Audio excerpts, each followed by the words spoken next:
GenLogin version 2.05 brings an important update, Chrome Core Browser 1.14, so that your profile can bypass CloudFlare easily. Open a profile that uses Core Browser 1.10.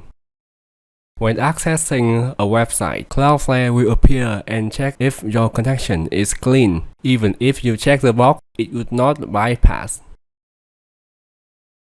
To update the core browser of a profile, click Edit, move to Overview, then select version 1.14.